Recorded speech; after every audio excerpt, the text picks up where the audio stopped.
Bien, sea este un excelente día para todos los seres que nos oyen en la redondez de esta esfera y aún fuera de ella. Gracias por estar nueva Inti en este Provoz, vuestro Provoz prohibido olvidar. Un saludo a nuestros venerables maestros Hakel y Unceus, Induceus, y a nuestro venerable maestro Samael, Joab, Bator, Weor, a la familia real, donde quiera que se encuentren. Este es su pueblo, sigue adelante, siempre firmes y con la esperanza de que pronto volvamos a saber sus mercedes. Gratísimas a los seres que nos oyen, que están en contonía en este Nueva Inti, en este vuestro Provoz. Continuamos hoy con un especial. Antes, un saludo a la fuente virtual Sautelis, a la maestra Pindalpan. Continuamos con el Provoz de la venerable Dragón Chirledu. Un especial, ya esta la cuarta entrega, donde nos ha llevado un hermoso recorrido por los diferentes monasterios, chakras de esta esfera. El kilómetro 8, Templo Guane. Ya estamos saliendo del kilómetro 8 y nos dirigimos hacia el Kanda de la Gea. Venerable Alajidelba, un saludo, buen día, buen dinero, buena salud. Gratísimas, muy buen día, buen dinero, buena salud. A sus mercedes, venerable Uski, venerable Dragón Chirleno, y a cada uno de sus mercedes, queridos hermagdus, que en este hoy están contonizados con las emisoras Contao TV, en este hermoso Provoz prohibido olvidar, viajando por el tiempo, con las hermosas anécdotas que han vivido algunos monjes antiguos, con nuestros venerables maestros. Y bueno, venerable Uski, su merced nos comentará con qué continuamos en el día de hoy. Muy gratísimas, seguimos con la Dragón Chirledu, Erligol, Chirle. Venerable Chirledu, muy buen día, un gusto tener la nueva Inti, venerable maestra, por acá, en este vuestro Provoz. Venerable Euski, muy buen día para su merced, muy buen día para los que están en la contonía, para los monjes del Gran Templo Vegetal Sacro Aquarius y para todos los que están ya conectados para continuar oyendo. No solo son anécdotas, sino son las vivencias y las formas de cómo vivían y vivieron y vivirán por siempre nuestros venerables maestros, en nuestra memoria, en nuestro recuerdo, en nuestra existencia y lo que vivimos con ellos de instante en instante en el tiempo en que siempre estuvimos allí cerca y oyéndoles y a su lado. Bien, venerable Chirledu, cuéntenos el día de hoy qué Sol Libre nos trae, porque bueno, hoy tenemos un Provoz especial, tenemos, bueno, la Dragón Chirledu tiene unas fotos inéditas, muy hermosas, donde están los maestros por allá por la época del Siventa, ¿verdad? 88, 86, 80, Siventa. Bueno, ya las van a ver. Pero mientras, ¿la Sol Libre cuál es, venerable Dragón?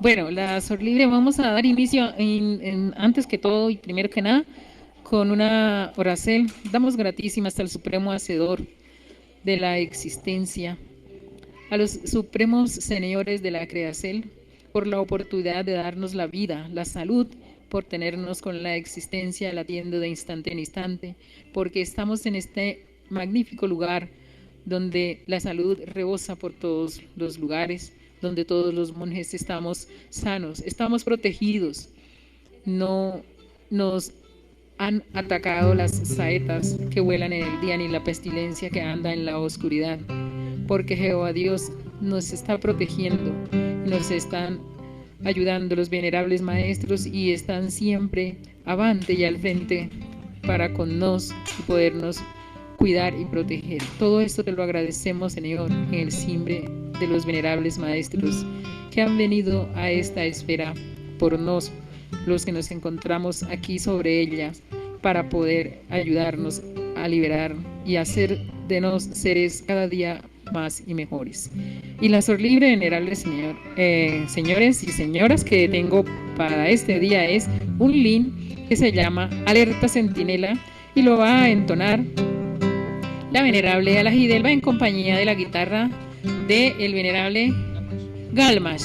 Entonces ya se encuentran aquí listos para entonar el link.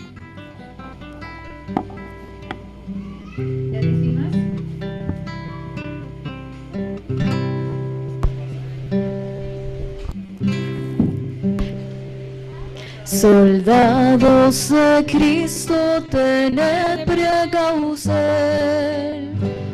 que tiende la noche su negro crespón,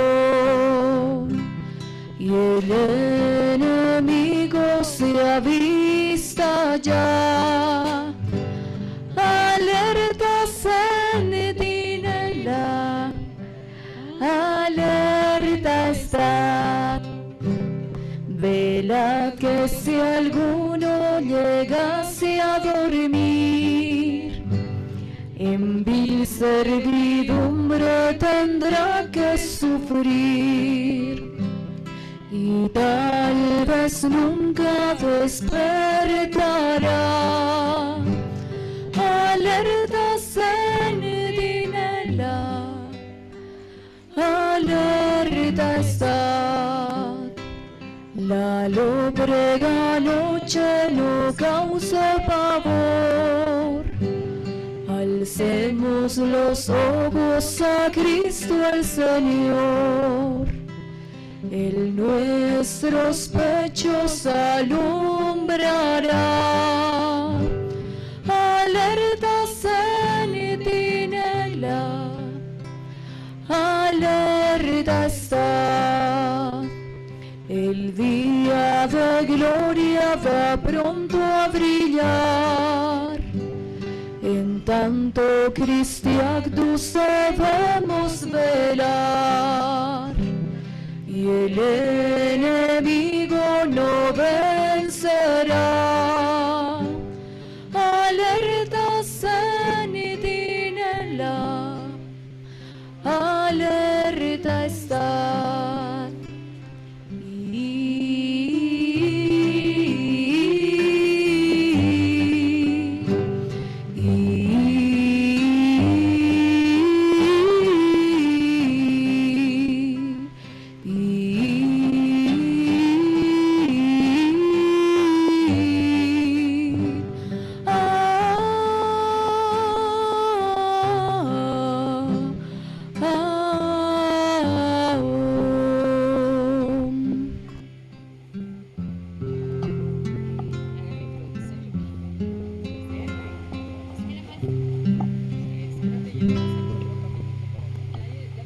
Bien, soldados de Cristo, tened precaución que tiende la noche su negro crespón.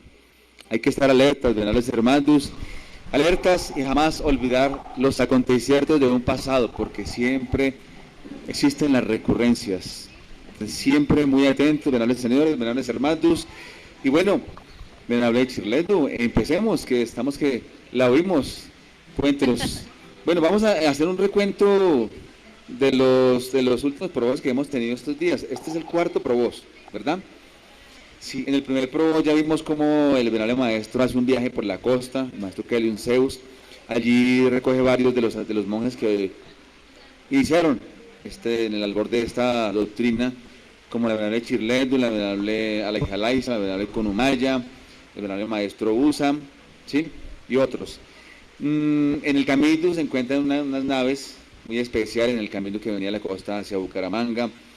También nos habló del seminario de artes marciales, donde se empezó a dar los diferentes trajes según el estado del alma. Nos contó también cómo los kioscos, o un kiosco se convirtió en una nave, o una nave era un kiosco. Bueno, ahí eso queda para sus mercedes. ¿Cómo se da la gran avanzada de la Copa de la Ira? Puesto que habían profecías donde Bucaramanga iba a sepultarse prácticamente, y la falla de San Andrés iba a acabar con California. También nos habló del ritual de la disertación, cómo inicia el ritual de la disertación, y a su vez, cómo se da a conocer el venerable señor Lucifer, Cristo Rojo, señor Induceus. Nos habla también de cómo empezó el arriero de las almas, la grabación de la colección, del arriero de las almas. Bueno, cómo empieza el de la maestra Afrodita, lo que lo compone Yamile Olmos.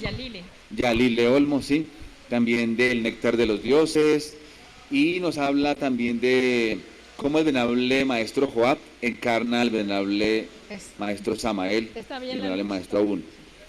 Nos quedamos en el proceso de la madre Rea, Hécate, y las diferentes madres, ¿sí? Bueno, ya se me empezaba a contarnos un poquito cómo iban saliendo del kilómetro 8 de aquel templo Guane, que nos dirigíamos hacia el templo, hacia el Kanda. Cuéntenos, venerable Chirlentu, ¿qué es el Kanda? O sea, en ese proceso de evolución de los chakras, de chakra en chakra, ¿qué viene a representar el Kanda de la Gea, su ubicación y cómo era ese Kanda? Denos un contexto, por favor, de cómo era ese ashram o monasterio. Bien, venerables oyentes y venerable Uski, que es aquí el señor de las preguntas, el preguntón. Para ya llegar hacia la zona del Kanda, el maestro Kelion Zeus inicia a hacerle una labor de limpieza a los cuerpos existenciales y a las viterias del venerable maestro Ewis Baal y Rubedo, de la maestra Albedo y el maestro Eliseus, y del venerable Cafarnaúm y Basyan, para hacer un emposorio a ellos y entregarles la máxima técnica de Mutacel que conocemos, que hemos oído y que muchos anhelamos, y que algo otros, dijo el maestro, lo tienen ahí en las espaldas y no lo pueden ver, no pueden mirar hacia atrás, entonces no lo pueden ver, pero que lo tienen ahí y que está allí para entregarles el Tao. Entonces, la máxima técnica de Mutacel. La preparación empieza que ellos deben de consumir unas plantas amargas, deben de hacer unos rituales y todo este tralto. Una vez que ya se van de allí, del kilómetro 8 hacia el Kanda, ellos llevan todos sus implesiertos. Entonces, todos los implesiertos de labor con los que han ido al Kanda, ¿qué tienen que hacer ellos? Tenerlos hasta que el maestro ya dé la indicación qué más hay que hacer. Entonces, hay unas vasijas que eran de totumo y otras plantas que tenían ahí ellos para su tralto. Entonces deben moler y hacer un polvo. Y el polvo es ubicado, ese polvo es hecha una especie de fuente donde hay como una entrada de un río, o sea, una fuentecita hecha con unas cañas de guadua, y la fuentecita llega a un lugar donde al parecer allí había también un ojo de agua, una fuentecita. Entonces allí debe llegar el agua, ser depositada en unas vasijas, y esa agua se debe distribuir hacia 4 canalitas que tienen, haciendo la representación de los 4 ríos que hay en las Sagradas Escrituras, que son 2 ríos grandes que se bifurcan en otros 2, entonces forman esos 4 ríos. Entonces ellos debían de echar ese polvito allí, todo ese procedimiento. Una vez que ya estamos instalados ya en el Kanda, ellos deben hacer ese ritual día por día. Una vez que ya estamos ubicados en el Kanda, ¿qué sucede? Que en el Kanda la vibracel de allá, de este lugar, es un lugar donde es para templar los templos, para templar los cuerpos. Es un lugar que es para hacer muchos acrógesis, muchas runas, para aprender mucha doctrina con mayor amplitud y con mayor espacio, porque ya la casa del kilómetro 8, que era una casa campestre, ya se ve muy, muy llena, muy saturada, porque va muchísima gente. Entonces ya no cabemos. Ya. Bueno, es decir, el templo Guane, kilómetro 8, pasa de un lugar ya místico, espiritual, pasa a un lugar ya más práctico, ¿sí? Por así decirlo, como un lugar de pruebas, de preparación.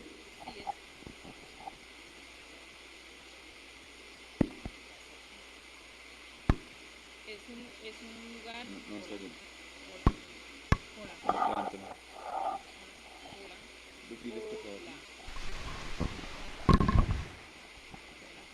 Hemos licencia de exiges con los bonos. Bueno, sí, es un lugar de prueba, es un lugar de preparación. muchas pruebas, mucha actividad, no porque en el kilómetro 8 no se haga, se hacía también, pero en el kilómetro 8 estaban sentándose esas bases como cuando un niño da los primeros pasos, inicia a caminar.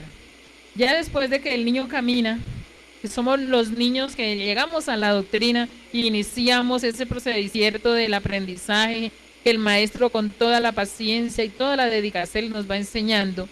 Ya llegamos a otro lugar que es el Kanda, un lugar donde la temperatura es un poco más cálida y ya hay mucho más espacio. Hay campo bastante alrededor y ese espacio es lugares como potreritos, como lugarcitos donde ya cada uno de nos tiene la amplitud de poderse desplazar ya en medio de toda esta gran asa que el maestro hizo el alquiler para poner allí el Kanda de la Gea. ¿En qué lugar quedaba el Kanda? Ese lugar queda a 5 minutos del Socorro, a 5 minutos en carro del Socorro hacia la vía Oiva, entre la vía Oiva, la vía Barbosa, ya como yendo del Socorro hacia Bogotá. Entonces hay un pueblito que se llama Oiva, está entre el Socorro y Barbosa, y allí estaba ese lugar. Era una antigua ladrillera, ahí construían, fabricaban ladrillos, allá había un horno grande que estaba en abandono hacía mucho tiempo. Los dueños de la ladrillera no lo tenían en uso. Entonces, allí estaba ese lugar donde precisamente se toma en arriendo y hay una carretera principal, esa vía que va desde Bucaramanga hacia Bogotá, y esa vía está pavimentada, es una vía muy transitada por carros y todo esto. Una vía principal. Sí, es una vía principal y esta vía principal, por ser del otro lado de la vía, continúa la hacienda. La hacienda estaba dividida por la carretera. Entonces continúa por la carretera, continúa la otra porcel con esa carretera en la mitad y sigue el Kanda hacia allá. Entonces fue llamado Kanda Alto y Kanda Bajo. Pero esos nombres se le dan, ya es después. Al principio todo es el Kanda. Todo conforma el Kanda. Entonces, hay un grupo de monjes, sobre todo varones y algunas familias que deciden o toman la determinación de vivir en la porcel de abajo porque allá hay un taller grande, hay unas piezas, hay unos lugares donde ellos acomodan sus cuarticos y sus piecitas. Y allí se ubica el maestro Pedfak, el maestro Charragel, se ubica Oalturlá, se ubica el maestro Charrusquís, se ubican muchos monjes en ese lugar, Terricalcaur, varios monjes se ubican en toda esa zona, sobre todo Abas. También hay algunas familias y algunas Evas que son miembros de la familia, la maestra Draguanchemé con su familia, todos se ubican por ahí, por esa área. Y arriba, en la porcel de la carretera hacia arriba le llamamos porque queda un poquito más altico. Y allí en esa zona nos ubicamos todos, pero entonces las Evas solteras teníamos un sitio para reposar dentro de la casa principal. Y los Abas tenían otro sitio en un salón. Pues los que han venido aquí al monasterio han visto aquí el planchón del Muladhara. Y era así de grande como el planchón del Muladhara, ese salón que fue construido, y se le pusieron unas paredes aproximadamente de 1 metro de alto. Solamente era a esa altura la pared y todo lo demás era así despejado al aire libre, y allí se convirtió más adelante en salón de clases. Bueno, entonces este lugar del Kanda, vamos a ver si ahorita nos cooperan aquí para pasar las fotos y mostrarles en algunos de los lugares que es posible que los tengamos aquí, para que sus mercedes también puedan hacer una idea, los que no han ido, puedan tener la visualización del lugar. había una hacienda grande y tenía un granel. Un granel es una extensión grande, así alta, cementada, en la cual los granos de café eran secados ahí, porque en esa área o en esa zona se siembra café. Entonces, ya teníamos todos esos espacios, ya teníamos ahí los bancos de pesas, teníamos ahí también algunos simples ciertos para hacer ejercicios. El maestro Kelly Strauss mandó comprar unos espejos de cuerpo entero y puso así 3 espejos en la pared de la casa, así al frente del granel. Entonces uno estaba haciendo sacrógesis ahí, se miraba ya en el espejo y todo esto. Este lugar del Kanda se convierte en un lugar donde ya no son los primeros pasos y la base, sino ya es fortalecer esas bases y hacer que todo lo que ya que hemos aprendido aquí atrás, ya aún lo potencializamos. Es un lugar donde se potencializan todos los acrógesis, las artes marciales, el templar el templo verdadera Inti, ya con toda la fuerza y la potencia que ya traíamos, porque ya fuimos alicertados y fuimos preparados para ese proceso venerable.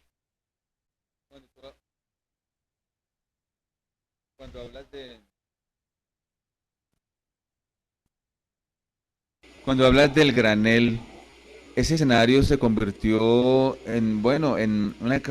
se dio para una gran cantidad de doctrinas, el granel. ¿Qué es el granel? Bueno, su simbre lo indica, el gran Dios, gran Él. Así dijo el maestro Kelly Zeus, que era el granel. La gente antigua que vivían en esa zona le llaman granel a los lugares donde secan el grano, sea maíz, sea café, sea cacao, sea cualquier tipo de granos que sequen, le dicen granel a la zona donde secan, donde extienden el grano para que seque después de ser lavado o el proceso de despulpado y todo lo demás que le es ejecutado a los granos que se utilizan. Ya, maestra, gratísimas. Bueno, su merced nos estaba contando que ya empieza una preparación física. ¿Cómo es eso? ¿El maestro empieza a enseñar alguna clase de técnicas para subir de peso, de fisicotemplismo? ¿Cómo es eso? ¿Cómo empieza a darse esos mecanismos de sacrógesis ya un poquito más, con más énfasis prácticamente? A la Gidelma, vaya pasando la foto azul donde está el maestro con el bono. Bien, mira, el maestro, lo primero que él nos empieza es a ubicar ya rutinas especiales.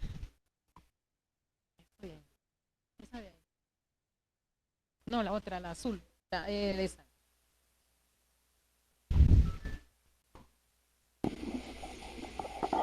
Bueno, vamos a empezar a ver una serie de fotos ya. Entremos en contexto. Venerable Chirlendo. Bueno, aquí podemos observar al venerable maestro Samael con un bon en la mano. Entonces, él allí en ese lugar estaba parado para esperar la orden del maestro que está dirigiendo en ese instante y proceder a ejecutar los ejercicios que se están haciendo en ese instante. Entonces, lo que el maestro hace es una organización de la siguiente forma. Él llama a todos los varones, a todos, y les dice que se ubiquen en el granel, pero todos deben de ir en pantaloneta o en ropa interior, sin camisa y sin pantalón, sin medias, sin zapatos, sin gorros, sin nada, así. Entonces, todos allá afilados en ropa interior o en pantalonetica corta. ¿Cómo le parece? Claro que la gente dice, ¿y eso para qué? ¿Cómo así? Que el maestro mandó a pelotar a toda esa gente. Bueno, es que el maestro les dijo a los monjes, nos dijo a todos los monjes, voy a enseñarles algo muy importante que tienen que tener en cuenta, y es que el cuerpo es el templo de Dios y como templo de Dios debe estar de acorde a lo que Dios enseña. Hay hombres que parecen una panela porque son anchos de la cintura para arriba y las piernas son un par de palillitos. Entonces, el hombre debe tener una medida llamada simetría, pero la simetría que les voy a decir no es la simetría que el mundo conoce. Si un varón tiene 40 de bíceps, debe tener 20 en el antebrazo. ¿Sí? Esa es una medida del brazo. Y en la pierna, si tiene 60 del músculo superior, debe, o sea, este muslo Ese es el... sartorio. Sí. Esos son los bastos. Basto interno, medio, externo. Medio externo. Este muslo debe, si tiene 60 centímetros, la pantorrilla debe medir exactamente 30 centímetros. Esa es la medida perfecta del cuerpo en simetría. Y la meta es alcanzar a adquirir esa simetría. Y nos habló de algo que también es bastante desconocido y que ya ahorita en la actualidad, bueno, ya la gente que ha tenido algún relativo conocimiento va mirando esto. Y es que el maestro hacía una medida. La medida la hacía del tobillo al hueso sacro. Ahí hay una medida. Y esa misma medida debería dar de aquí, de la cabeza del ilíaco hasta aquí. Hasta donde llega la cabeza aquí, debe dar también exactamente la misma medida. Entonces, eso es cuerpo simétrico. Y nos dijo, aquí en Latinoamérica, aquí en América Latina, en la zona de Tacchitlán, hay algo que se llama la medida americana. Y la medida americana es que acá en Tacchitlán, generalmente la mayoría de las personas tienen más largas las piernas que el tronco. Es una medida latina. La otra es la medida exacta. No quiere decir que porque tenga la medida latina ya deja de tener simetría o algo así. No.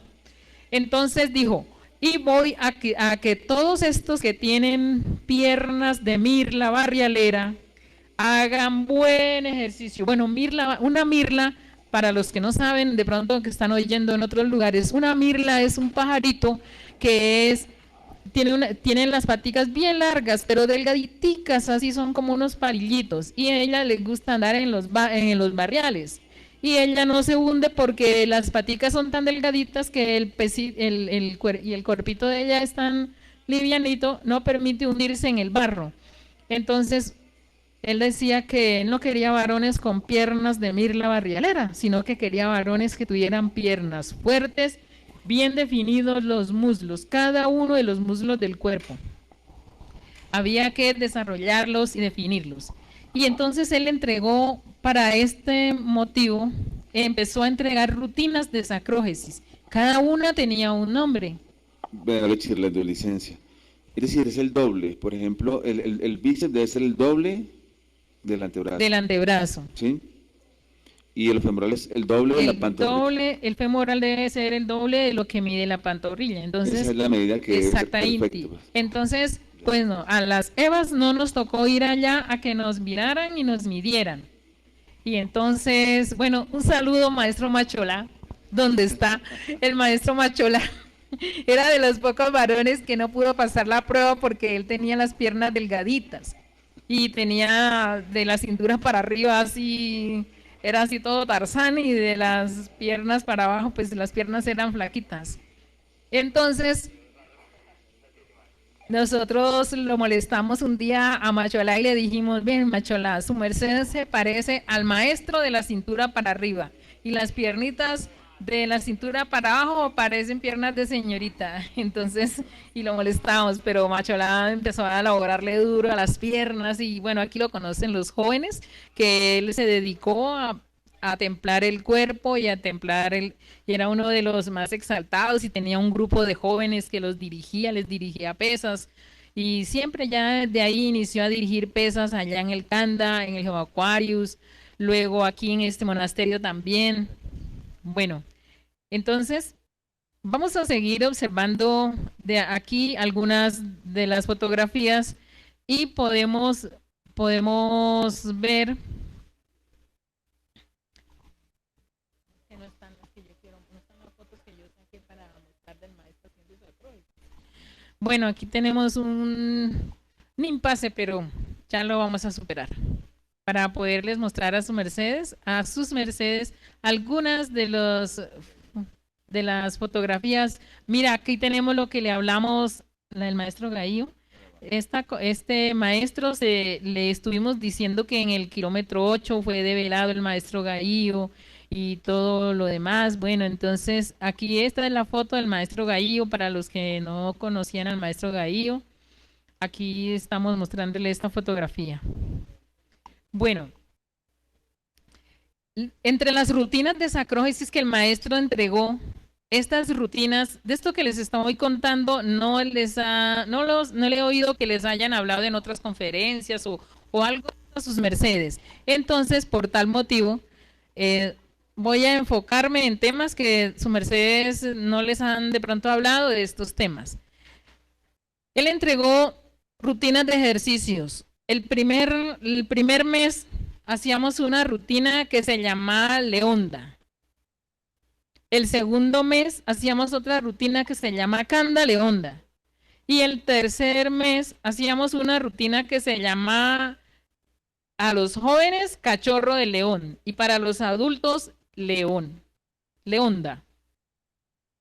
¿Rutina de pesas o eran de pesas y artes marciales? Eran rutinas de pesas y artes marciales. Entonces, debían hacer artes marciales en las horas de la tarde y en la mañana y al mediodía, con el calor del día, alzar pesas. Pero en la rutina de Cachorro de León era alzar pesas las 3 veces al día. Y antes de alzar pesas en la mañana, se debía de hacer artes marciales. Y también habían grupos de artes marciales que practicábamos artes marciales 6 horas en el día.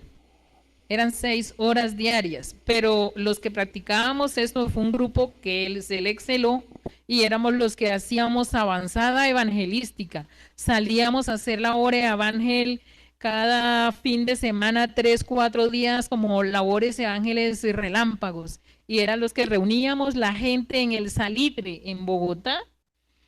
Y allí se reunía cantidad de gente, pero mucha cantidad de gente. Íbamos 10 instructores, 8 instructores. Y de esos 8 instructores, cada instructor tenía un grupo de 40, 50 o 60 practicantes en ese gran parque llamado el Salitre. Y allí la gente todos los fines de semana llegaba, sábados en la tarde y domingo en la mañana. Toda la mañana estábamos ahí dirigiendo artes marciales y si había un día festivo, invitábamos a la gente al lunes festivo. Y ya una vez concluida la labor, nos tornábamos al Canda el mismo día. Entonces eran 2, 3 o 4 días de labor, máximo 4 días, siempre eran 2, 3 días de labor. Y para esto nos teníamos que preparar el resto de la semana, 6 horas diarias de artes marciales. Y las artes marciales no era lo que yo quiero hacer. No, allá no había la mentalidad de que es que el cuerpo suyo solo sirve para taekwondo. No, es que el cuerpo suyo solo sirve para kung fu. Allá no había eso, porque eso no es así y eso no es verdad. Allá todas las artes marciales se practicaban, inclusive, me acuerdo que había un maestro del Ecuador que se llama el maestro Da, y él practicaba una técnica que se llamaba Aikido, y él nos ponía, cuando nos tocaba la clase con él, eso toda la semana Aikido, otra semana Hapkido, otra semana Karate, otra semana Taekwondo, otra semana entrenábamos gimnasia, otra semana de todo, porque allá no había tampoco esa mentalidad de que no, es que el cuerpo suyo no le da para ser gimnasta. No, nada de eso. Eso el maestro no tenía ni esos mitos, ni tenía esas leyendas. Y se practicaban todas las artes marciales. También practicamos capoeira, porque ya más adelantico les voy a contar que llegaron unos maestros de Brasil allá al Canda que le ofrendaron al maestro un birimbao. y se practicó capoeira. Entonces, todo esto allá en el Canda de la Gea Venerable. Termine, maestro, termine. Cuente con qué fue lo que pasó en el capoeira. Bueno, pero es que estamos con la instrucción de sacrógesis. Bueno, los maestros, todos los monjes varones los midieron, fueron medidos, les tomó la medida y se les hacía qué debía de elaborar cada uno que tenía que elaborar. En Terry Calcaul le falta más a maestro Arcolanda, a su merced le hace falta un poco más en un muslo, porque de pronto uno de los muslos superiores, uno era más grueso que el otro. Entonces todo eso era medido y escrito en un libro y que tenía que tratar cada uno para que tratar de emparejar y que sus cuerpos empezaran a tener la presencia de Dios, o sea que sus cuerpos tuvieran esos muslos desarrollados. ¿Por qué? Porque desarrollados como vuestras mercedes han oído hablar a todos los que han entregado aquí muchas doctrinas. ¿Dónde vibra el dragón? En los huesos. ¿Dónde vive el maestro? En los muslos. ¿Dónde vive el Mahatma? En la sangre. Entonces, ¿qué había que hacer? Sacrógesis. Buen sacrógesis para poder tener activados todos estos seres y todos que entraran y que tuvieran esas viterias bien fortalecidas. Se acordé uno lo que dice el Lin Hembranos, brazo etéreo del fuerte creador. Entonces el creador no es con un brazo delgadito, es un brazo fuerte porque es un creador. Dragón chileno, estas artes marciales, ¿quién las entregaba? ¿El maestro que era un Zeus, otros instructores? ¿Y alguien las evaluaba de pronto para saber que si había una evolución, una preparación ya? Claro que sí, maestro. Él tenía varios instructores, pero él era el que estaba al frente de todo esto. El maestro era el que estaba al frente de las artes marciales y al frente de lo que nos iban a enseñar cada uno. Y mandó a hacer allá en el Kanda, en el kilómetro 8 teníamos un tatamis. En el Kanda también mandó a hacer un tatamis, pues no igual como el que teníamos en el 8, pero era un poco más durito y todo el tatamis, pero también se hizo un tatamis allá en el Kanda para poder hacer las prácticas de estas que eran de lucha grecorromana, de lucha libre, de aikido y de hapkido, que siempre son prácticas de agarre, de tirar, de jalar, de utilizar la fuerza del contrincante y con esa misma vencerlo, bueno, todo esto que se utiliza en cada una de las artes marciales. Bien, Dragón Chirleto, estamos hablando de la preparación física. Háblanos un poquito de la preparación espiritual. Pero vamos a hablarle a la Gidelba. Cuéntenos cómo estamos, cómo está la contonía, si hay algún mensaje, alguien que nos quiera saludar, los seres que siempre están ahí puntuales esperando este provoz. Venerable Mahatma Busqui, venerable Dragón Chirreno, claro que sí, los seres desde las ciudades están muy alegres. Viendo este provoz, tenemos en ese cierto 115 puntos de Conexel y cada vez va subiendo. Y bueno, por aquí también llegan unos mensajes y vamos a dar lectura. Dice: buen día, buena salud, buen dinero y buen amor para todos los seres del templo. Con mi familia estamos prestos para oír las historias de la Dragón Chirleno y viajar a través del tiempo con sus vivencias. Así es, estamos viajando en el tiempo a esas hermosas épocas en que los venerables maestros estuvieron con los monjes. Dice también Marta Gómez: buen día lunar para todos los monjes del templo, benditos sean por la protección del provoz prohibido olvidar. En estos tiempos de cuarentena es un oasis poder oír las vivencias de los seres que han acompañado a nuestros maestros. Bueno, gratísimas también a sus mercedes por estar ahí muy atentos, que Dios los bendiga. Y bueno, continuamos aquí leyendo los mensajes que sus mercedes siguen enviando. Dice Alexis González: gratísimas Dragón Chirleno por permitirnos conocer con sus historias el inicio de los pilares de esta sacra doctrina.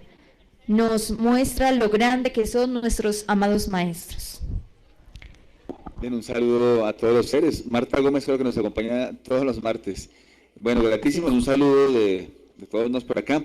Bien, continuamos. ¿Cómo es la preparación espiritual? Ya hablamos de lo físico.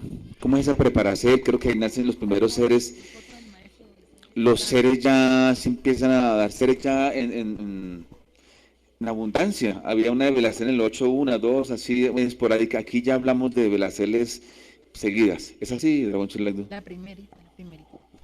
Sí, señor. Bueno, tenemos en cuenta lo siguiente. El maestro Kelium Zeus, el lugar donde él va, siempre convierte el sitio donde él va a un cielo. Lo convierte en un cielo. En el Kanda el agua era bastante escasa, pero el maestro se ingenió las formas con mangueras, con exceles y demás,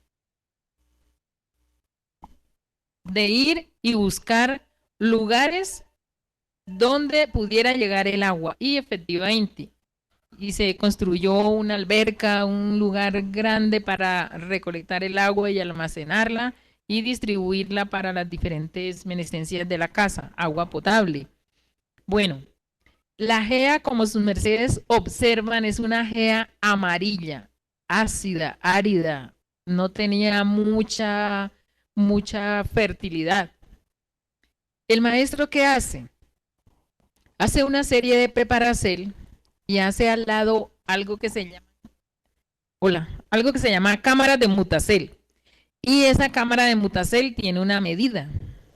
Y esa medida es rellenada, eso es hecho, el hueco es una forma casi de estilo rombo, como un rombito, y esa tiene unas medidas especiales. Bueno, ahorita no tengo el recuerdo bien las medidas, entonces tiene unas medidas, y esas medidas, ese huequito es hecho allí al ladito de donde él está sembrando ese papayito, ahí se hace la cámara, y esa cámara se rellena con las cascaritas que se salen, todos los orgánicos que salen de la cocina, con el bagazo de la caña, porque cerca había caña y allá en el maestro había un molinito y se sacaba bagazo, entonces bagazo de la caña, habían unas vaquitas que las manejaba la maestra de Draguanchemé, ese abono de las vacas, todo eso se le mezclaba allí en esa cámara y se echaba y se iba tapando. Cuando ya la cámara estaba llena,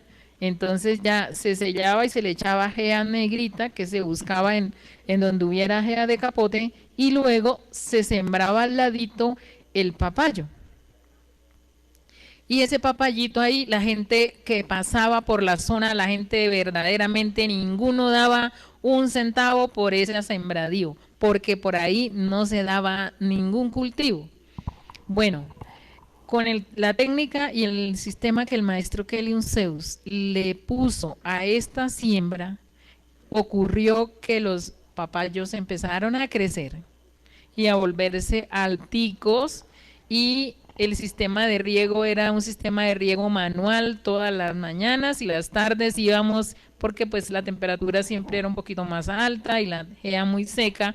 Entonces todas las mañanas y las tardes habíamos grupos de monjes que nos llamaban por lista, le corresponde ir a rociar los papayos. Entonces uno salía, algunos con rociadora, con un balde, con una olla, con una tacita, con lo que tuvieran, a echarle agua a los papayos. Y íbamos los monjes y les echábamos agüita a los papayos, y crecieron los papayos bien altos y empezaron a dar papayas. ¿Qué pasaba con estas papayas? Que cada palito, cada arbolito de papaya daba, la primera papaya que se maduraba era recogida como primicia, y en cada uno de esos papayos iban apareciendo cimbres de algunos de los monjes que estábamos ahí en el monasterio, y entonces salía el cimbre y le era develado el cimbre a ese monje.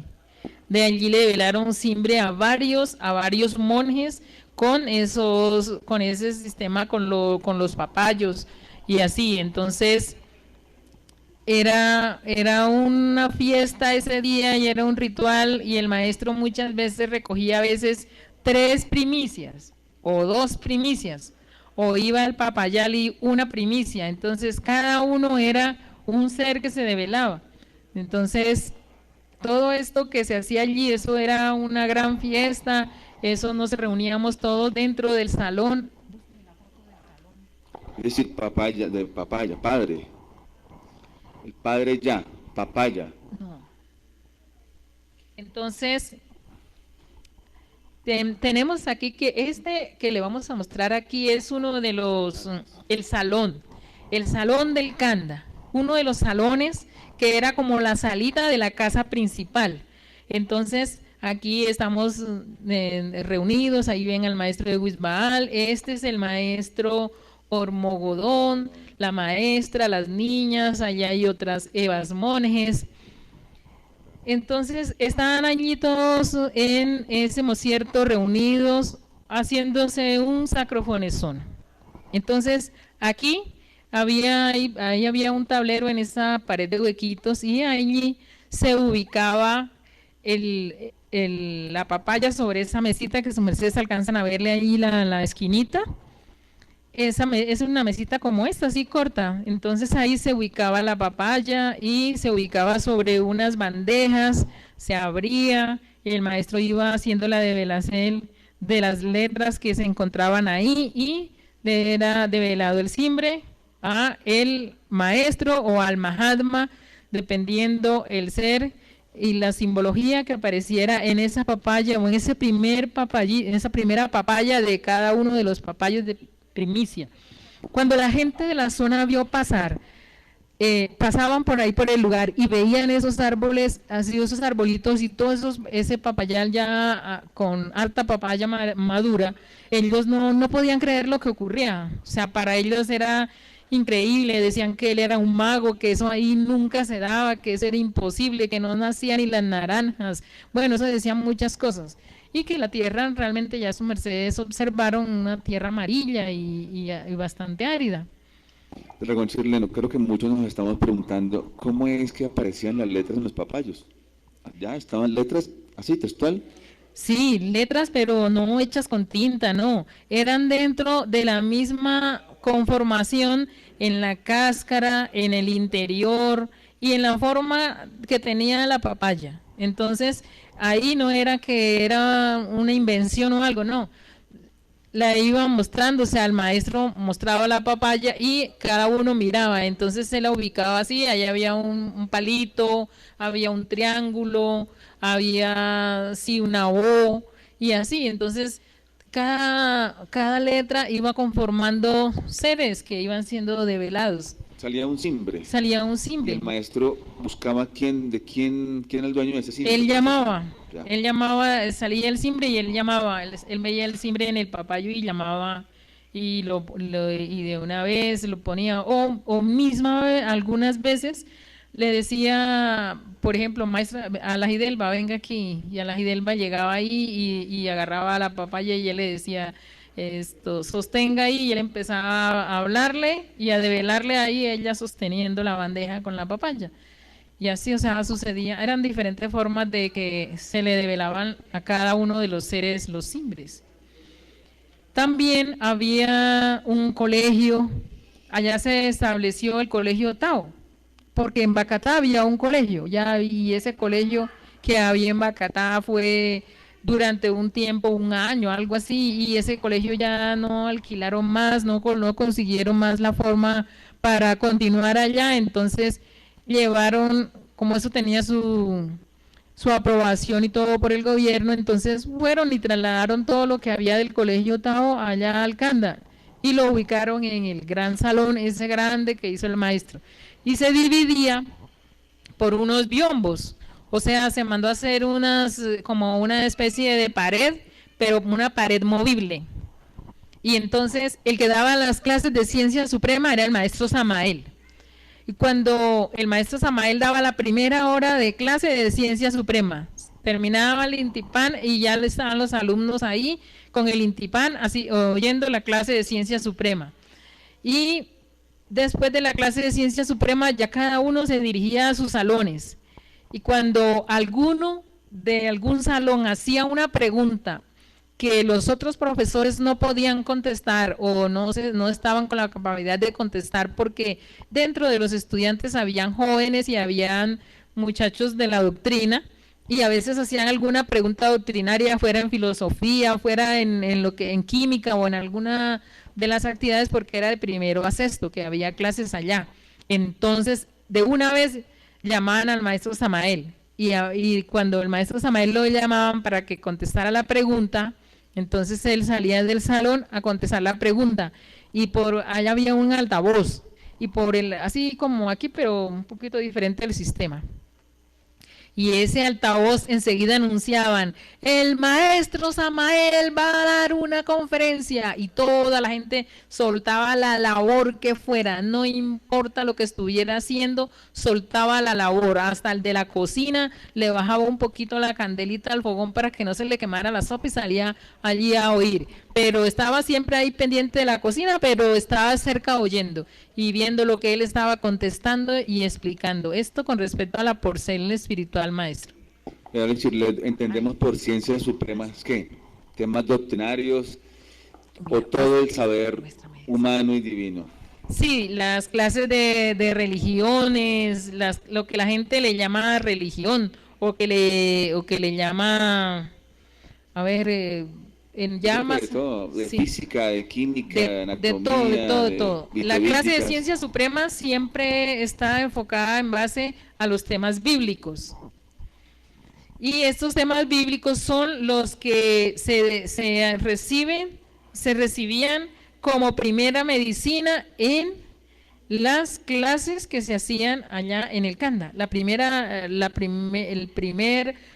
clase, la primera medicina, el primer pocillo de sabiduría era la clase de ciencia suprema basada en todos los aspectos bíblicos y demás.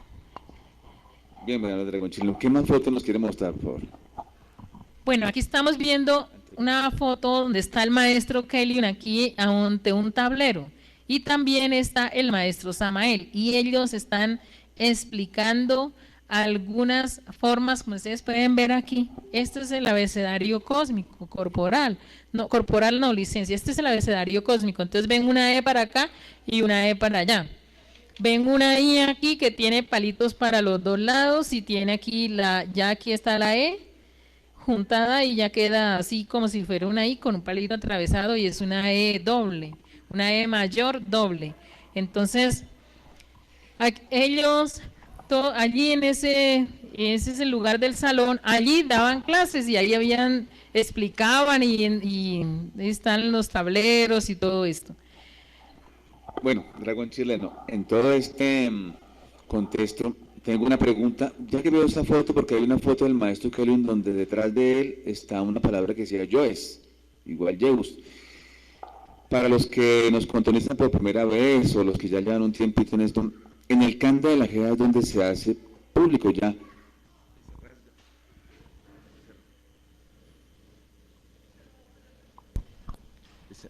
Licencia, se rasga ese velo que cubría a la humanidad, donde el maestro Hakel Zeus Induceus devela que el que nace un 24 de diciembre no es el Cristo, sino el que es Zeus. Cuéntenos un poquito de eso porque recuerde que usted es un provoz de prohibido olvidar. Ese dato es muy importante, venerable Chirlegdo. Sí, claro que sí, Mahan Mouski. Bueno, este tema que voy a abordar en este momento, no solamente desde el Canda, sino ya en el kilómetro 8, el maestro Kelly Zeus ya nos decía que el Cristo no nació el 24 de diciembre, que fue Satán quien nació, tuvo un cuerpo físico que nació en esa época del 24 de diciembre y que fue 6 años después de que nació el Cristo, que nació con cuerpo físico Satán.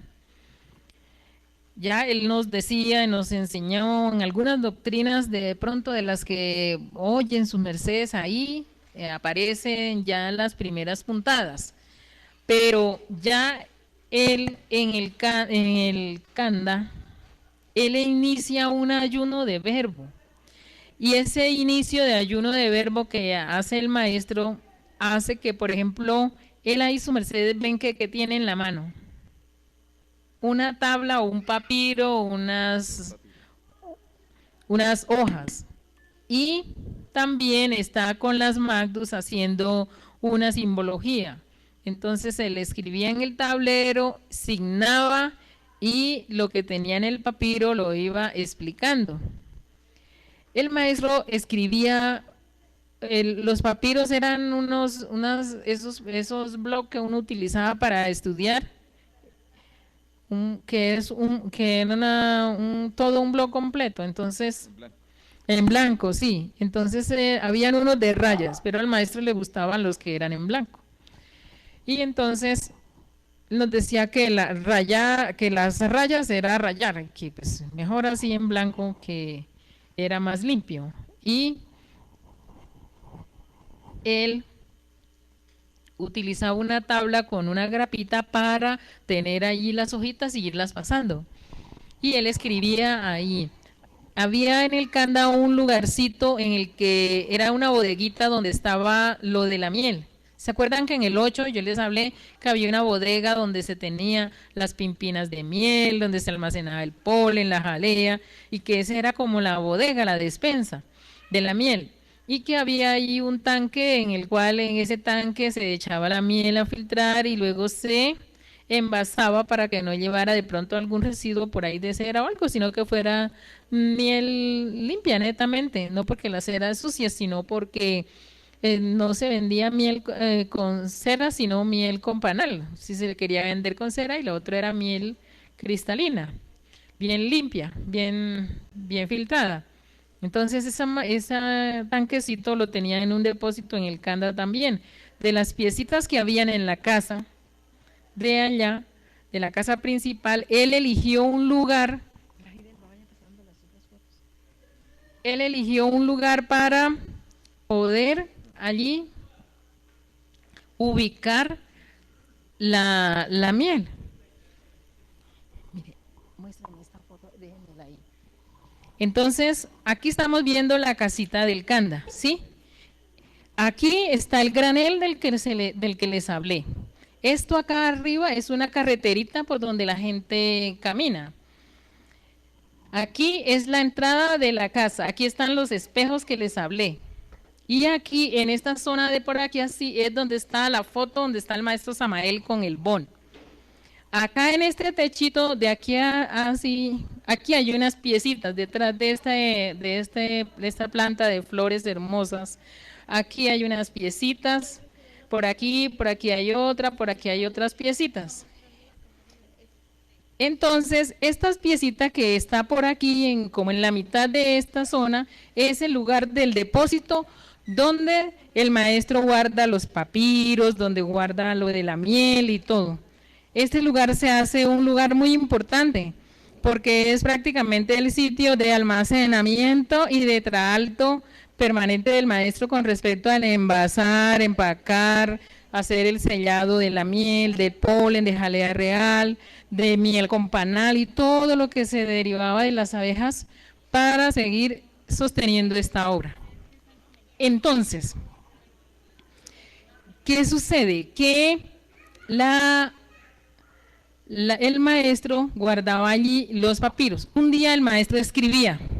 Siempre él escribía, ya cuando inició a escribir así en los papiros, entonces él escribía la fecha. Y un día escribió en el papiro la fecha de Dios y luego escribió que es en el desorden de Satán y escribió la fecha de ese momento.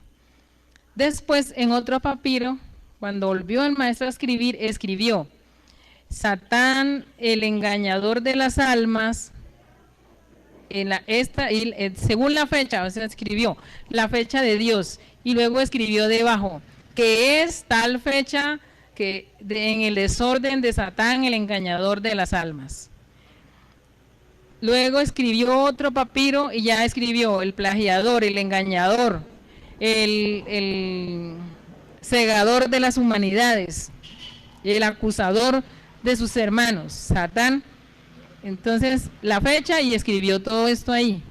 Y el maestro, con este papiro en la mano, él escribía, ya cuando iba a dar una doctrina, él escribía y le pasaba el papiro a la escriba para que la escriba que estaba ahí al lado, ella hacía de verbalizadora, leyera lo que él había escrito. Y entonces no solo leía ella, leían todo el maestro Samael, leían las otras verbalizadoras, leía el maestro Eliseus, el maestro de Wisbaal, todos, el maestro Samael, todos ellos leían lo que el maestro había escrito. Entonces, ellos fueron a leer, leyeron a leer lo que el maestro dijo.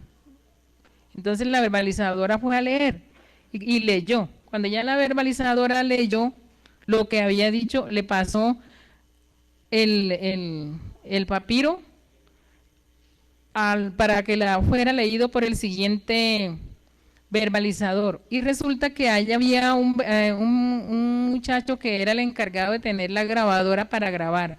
Y él estaba así, con la grabadora, había puesto un cassette nuevo y todo, y estaba así, grabando. Cuando él estaba así grabando, saltaron los botones, para saltarlos había que moverlos manualmente. Los botones de la grabadora saltaron y dejó de grabar. Entonces el maestro hizo señas que qué pasó, y entonces el muchacho sacaba el cassette, lo metía y le hacía la grabadora y ella saltaba y no dejaba grabar. Y entonces el maestro dijo que el registro de la cámara, y la cámara parecía que estuviera grabando y estaba parada también, o sea, se paró la cámara, la cámara filmadora que estaba ahí al frente también en la misma. Y entonces el maestro llamó ya y llegó toda la gente, y llegamos todos a oír lo que estaba sucediendo y a oír lo que nos iban a leer y todo. Y se desapareció el papiro. El papiro cogió alitas y desapareció. El papiro desapareció del frente de todo el mundo, desapareció de las manos de tanto las escribas como el maestro, como todos los que estaban ahí. Satán embolató y pasó a otra dimensión el papiro. Y trabó las cámaras y todo eso. Entonces el maestro Kelly, ya él signaba y todo eso, pero cuando habían hechos así muy fuertes, él hablaba.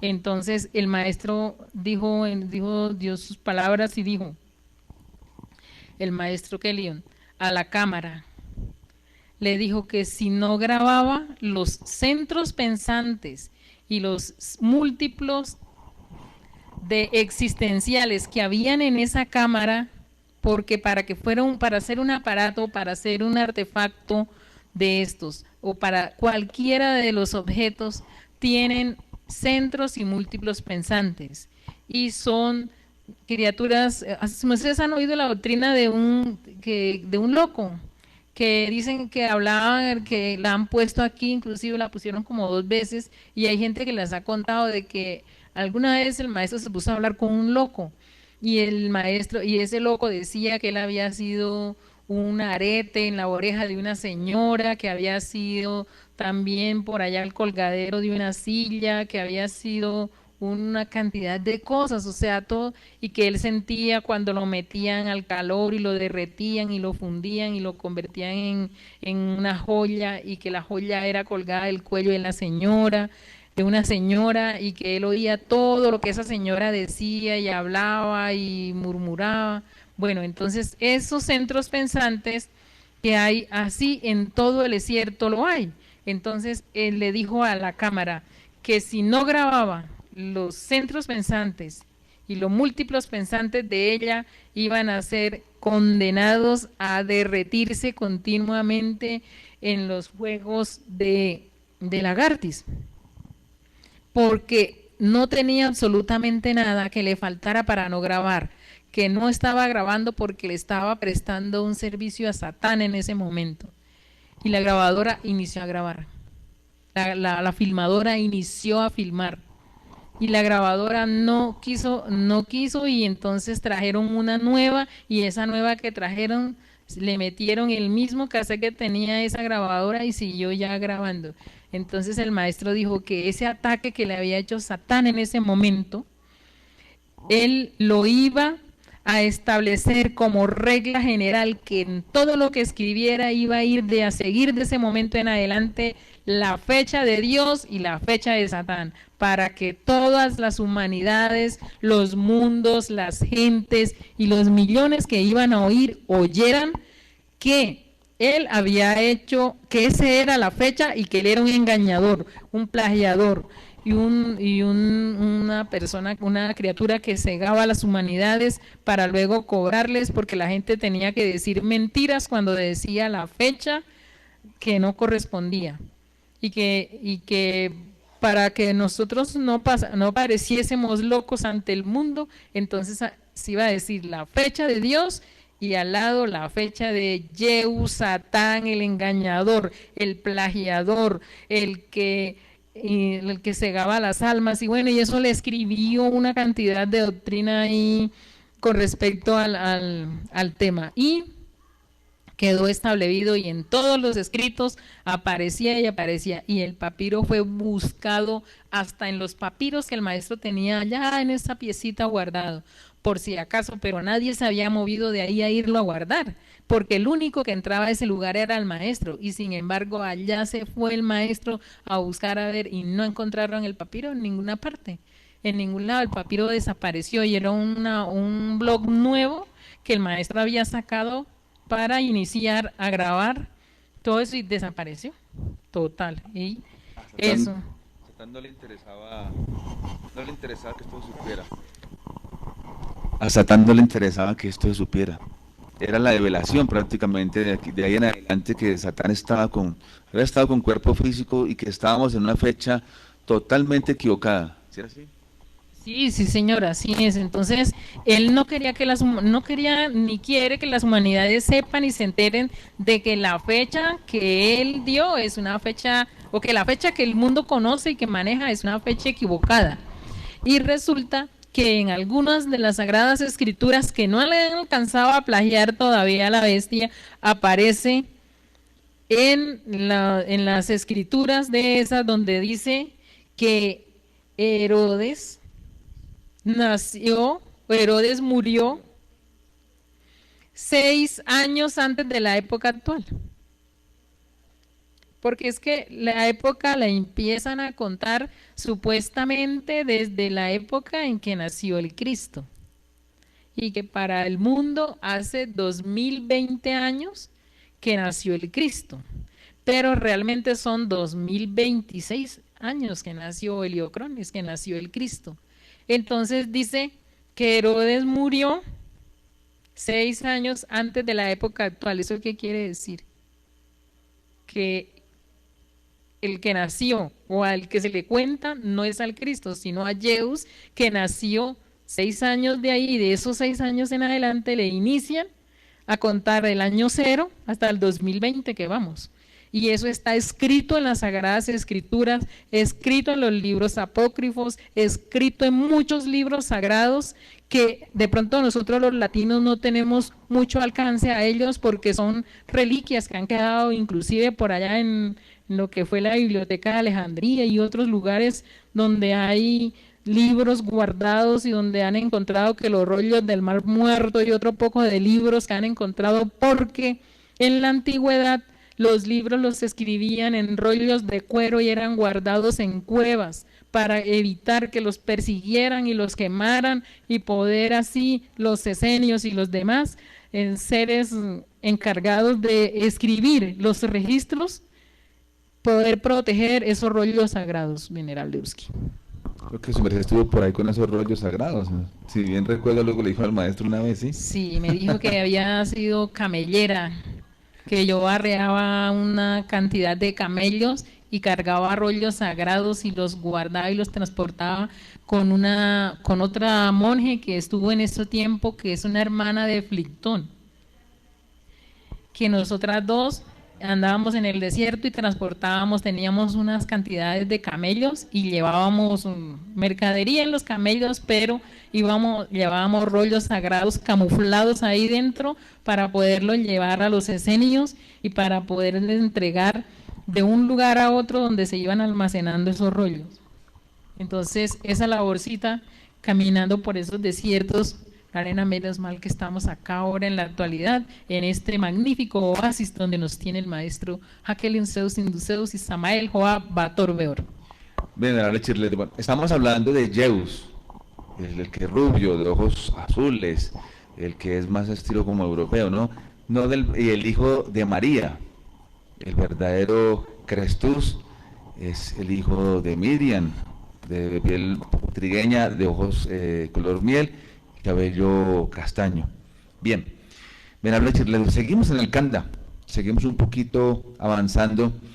Estamos hablando, bueno, se ha hablado bastante ya de los procesos ya para ser monje, que se dieron en el Kanda, los procesos del Gotis, el Fogotis, el Pancatagua. Cuéntenos un poquito ya qué es la prueba para ser monje. ¿Cómo se definía alguien si seguía siendo visieta o ya era un monje? ¿Cómo era esa selección?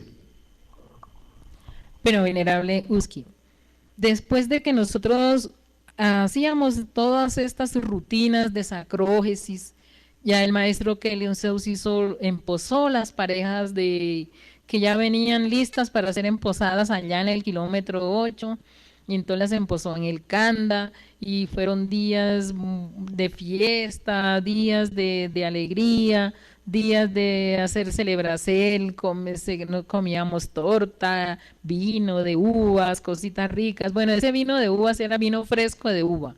Se coge la uva, se cocina, se prepara el jugo y se da este zumo de uva bien fresquito. Y con tortita, bueno, todo lo que correspondía a unas bodas así bonito, todo hermoso, doctrina, mucha doctrina y todo esto. Entonces, ya empezó a llenarse más aún el Kanda, y había muchas cantidades de seres que llegaban al Kanda, y algunos ya se afianzaban para ser evángeles y salir a hacer labor evangélica. Otros llegaban y querían como fluctuar, ser como fluctuantes, en llegar, irse, volver y ir, volver y venir. Entonces el maestro Kelion Zeus dijo, que se le establezca una disciplina. Voy a establecer una disciplina, y la disciplina que voy a establecer es que voy a organizar el Kanda. Los que pasen la prueba de monjes se quedan como monjes. Los que no pasen la prueba como monjes pasan a ser visitas o monjes transitorios que tienen que aportar por la Elixir Tassel. Listo. Vamos a hacer la prueba. Llamó un grupo de músicos y consiguieron unas botellas de vidrio y las llenaron de agua de acuerdo a todas las botellas eran del mismo tamaño, pero el agua la medida iba subiendo, 1 centímetro, 2, 3, 4, 5, así, de acuerdo a la medida de la botella, iba subiendo y el agua quedaba como en escala, en las botellas iba como en escala. Y al tocar con una varillita de metal, se tocaba la botella, producía un sonido. De acuerdo a la cantidad de agua, producía un sonido distinto, una cita musical diferente. Entonces, era como una especie de clavicordio, pero hecho con botellas de agua. Y eran colgaditas, las botellas estaban colgadas así con unas cabullitas él mandó a hacer como una especie de burrito de madera, un caballete así de madera, y las botellas iban colgadas ahí. Y entonces también en la posición, no solamente eran así en línea recta, sino también eran por los lados, así bajito, así de acuerdo a donde él mandara a ubicar la botella. Entonces ubicaron las botellas de acuerdo al orden que él le dio. Y un músico tenía que ir y tañir, tocar las botellas y sacarle la cita a las botellas. Mientras tanto, cada monje tenía 2 cucharas. De esas cucharas de soperitas, cucharas de ¿qué? De metal, soperitas. Sí, entonces esas 2 cucharas soperitas, cada monje tenía 2 cucharas, o cada persona de las que estábamos ahí. Pasábamos al frente del maestro con las 2 cucharas y zapatos adecuados para correr. ¿Por qué para correr? Porque así era la prueba. Ya le voy a seguir diciendo. Y entonces el maestro lo miraba a uno y el maestro Samael tenía un libro. Y él en ese libro escribía el simbre de la persona de que se paraba frente a él, si tenía simbre, y si tenía nombre, el nombre. Lo escribía ahí en esa hoja y el maestro le decía, tiene 6.000 mililitros, 6.000 mililitros de sangre. Entonces, el maestro Samael de una vez le hacía la operación vitreítica y le sacaba el 10%. Y le daban a uno una botella con la medida, con una medida marcada donde quedaba ese 10%.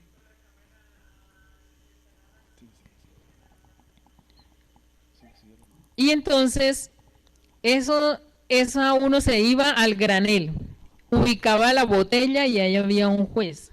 Y ese juez que estaba ahí, le tomaba a uno con un cronómetro un tiempo. Entonces, era una prueba contrarreloj. Teníamos que en una hora determinada que nos daban, teníamos 2 horas y media para en las 2 horas y media bajar, atravesar la carretera donde transitaba tanto carro, bajar por el Canda Bajo, que se llama el Canda Bajo. Maestra, muéstrame la foto del Canda Bajo.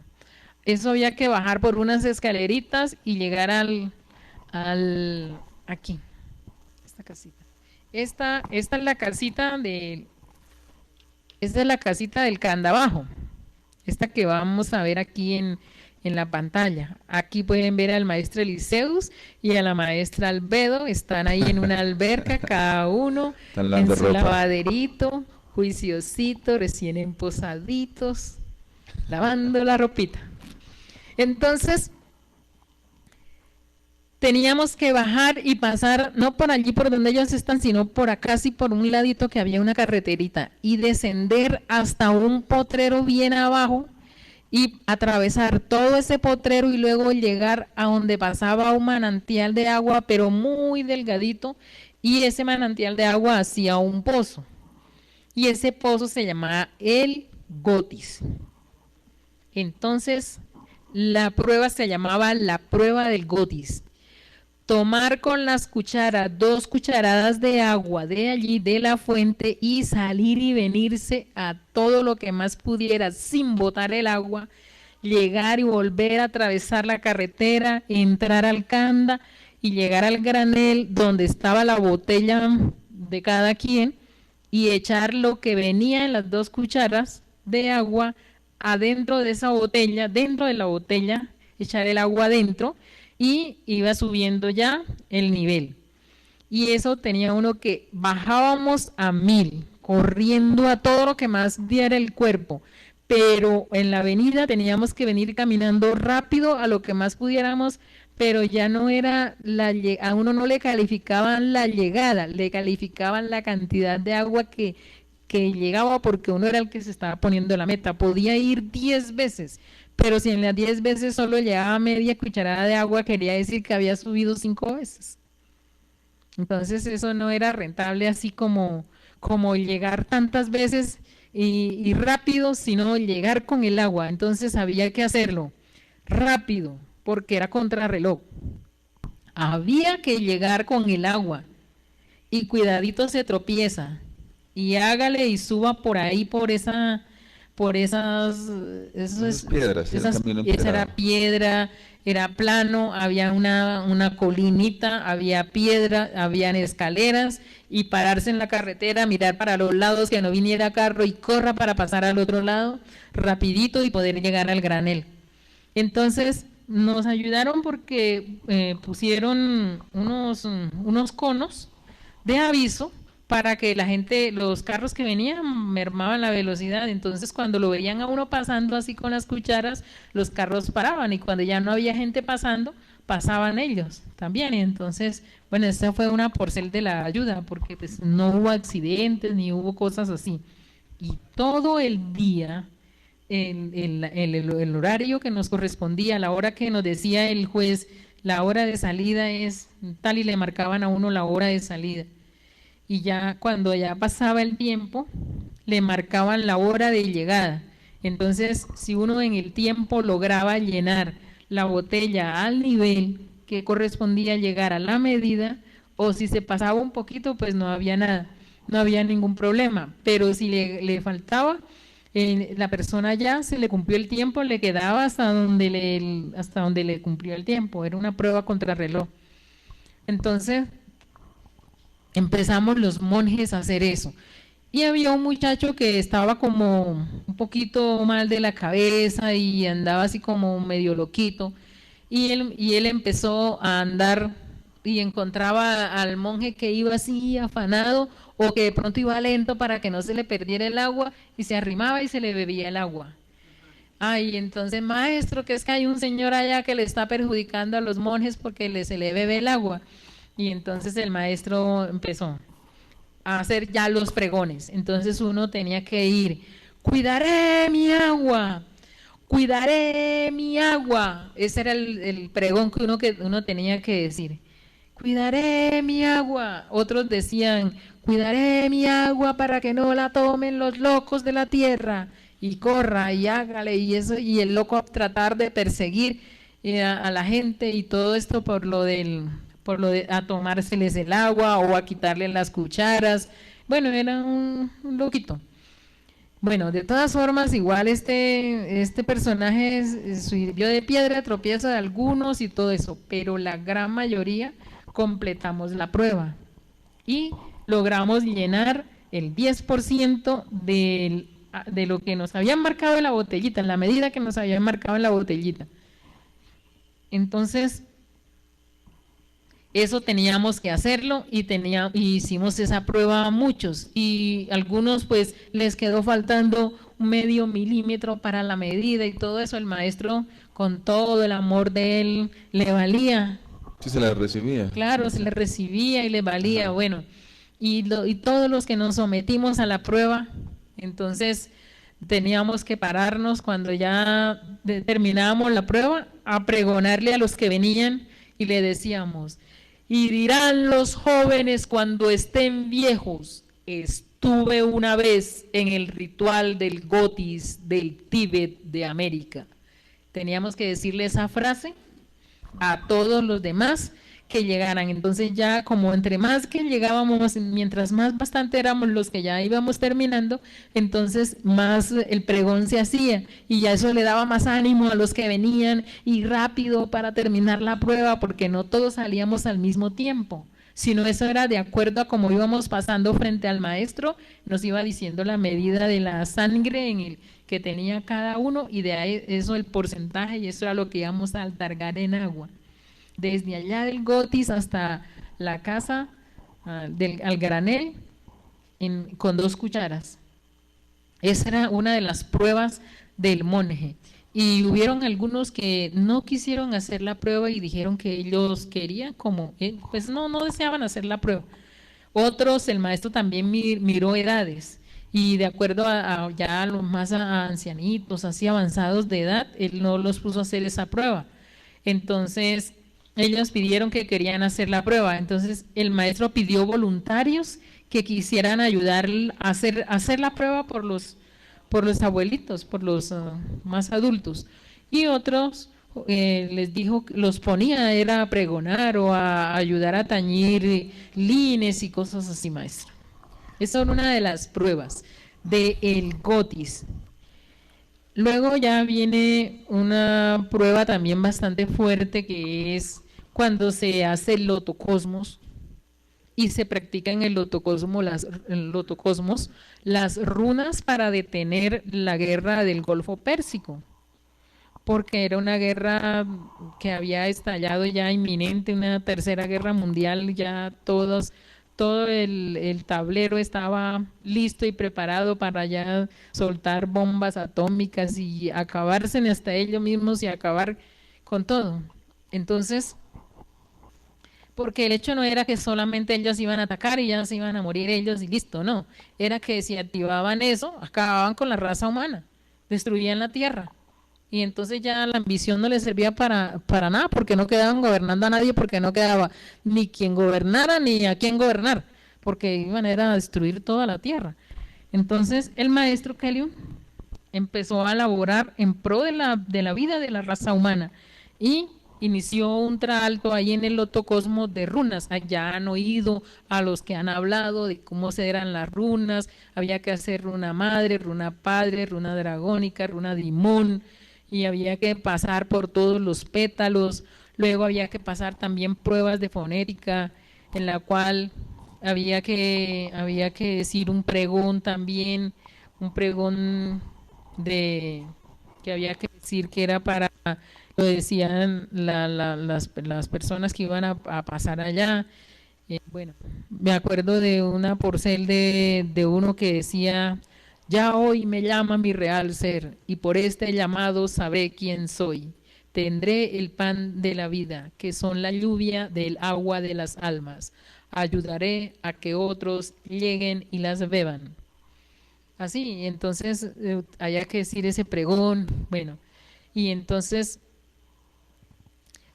también había la runa mortus. La runa mortus era acostadito en el suelo así con los brazos abiertos así, y uno ahí se relajaba unos instantes de todas las otras runas. Y en cada una de esas runas, en la runa madre había un pregón, en la runa padre otro, en la runa dragónica también había otro pregón, y así, cada una de ellas tenía un pregón. La runa mortus también había un pregón. En la runa Dimon no había un pregón, sino había que decir había que decir un mantra y hacer la runa Dimon, y había que decir también Dimon, y bueno, y hacer la runa. Entonces todo esto se hacía allí. Después de que se hizo todo el procedimiento, el maestro eligió los monjes Lin. Los monjes Lin eran los que habían pasado pruebas de fonética, los que habían estado todo el tiempo en la labor, los que estábamos ahí continuos, nos relevábamos haciendo las runas. Era bastante fuerte porque laborábamos 3 horas y entraba otro grupo, y ese otro grupo entraba y laboraba 3 horas, y luego entraba otro grupo, y así, y luego otra vuelta, otra vez otros. Cada 3 grupos estábamos por cada pétalo, y en cada pétalo habían estaciones de punto de labor, y había que decir el pregón, y había que hacer runas Jibur, Legógira y Destrógira. Y con esas runas y la indicación del maestro y otras cosas que, bueno, ahorita no he licenciado decirlas, y otras ya no me acuerdo, que las hacíamos, se detuvo esta guerra y hubo paz, y ya ya los barcos listos, así ya todo listo, dispuesto en el Golfo Pérsico para encender la mecha, y se disipó todo. Y al otro día ya no había guerra, ya no habían cosas, y se siguió laborando y laborando, porque siempre el espíritu de la guerra, cuando se enciende, empieza a meterse en el uno, y en que este diga que no, el otro dice que sí, y así. Entonces se laboró durante mucho tiempo allí en esa actividad para poder ejecutar la CEL, guiados por el maestro Kellyon, de detener esa guerra, porque el maestro Kellyon fue quien detuvo esta guerra. Entonces ya de ahí en el Lotocosmo ya se empezó, después de todo esto, a hacer, ya se sembró en el centro del Lotocosmo, se hizo una siembra, en cada pétalo también se hizo una siembra en la porcel interna del pétalo, dejando los caminos del pétalo, y ya inicia el maestro Kellyon Zeus a reunirse con grupos de músicos en los que estaba la maestra Débora. La maestra Débora era una señora de Bacatá con un cuerpo delgado. Pues aquí hay una maestra que se llama la maestra Kundala, ella me recuerda mucho porque la maestra Débora era así, de esa contextura. Era delgada, era así de estatura bajita, y pues muy finita ella, y una voz que era tronante, hermosa. Por ahí hay algunos lines donde aparece la voz de ella entonando lines. Y la familia Flores, y bueno, ya habían algunos otros músicos que habían llegado ahí al Kanda a ser monjes, y se inició el maestro Kellyon Zeus a orientarlos a ellos en la música para poder grabar la melodía de los lines dragónicos. Y el maestro Keliun Zeus empieza a entregar los lines dragónicos y entrega un lin que es el primer lin dragón, que se llama el dragón Puktaire, y este dragón tiene una plegaria pero no tiene lin. Luego entrega la siguiente plegaria y los empieza a entregar por decanaturas. Cada 10 días entraba una decanatura, y esa decanatura, o sea, en el mes entregaba 3 lines dragónicos, y entonces esos lines los hacíamos en runa dragónica, los entonábamos y los mantralizábamos en la runa dragónica, y era la reverencia a ese gran dragón. Después vino el segundo dragónico que el maestro entregó, que es el dragón Arpíes, aire y pies, cabeza y pies. Luego entregó el Lin Artor, y esa es la primera trilogía de decanaturas que el maestro entregó, y eso lo empezó a entregar ya cuando era marzo, cuando ya entregó ya el Heliocrón, el nuevo Heliocrón.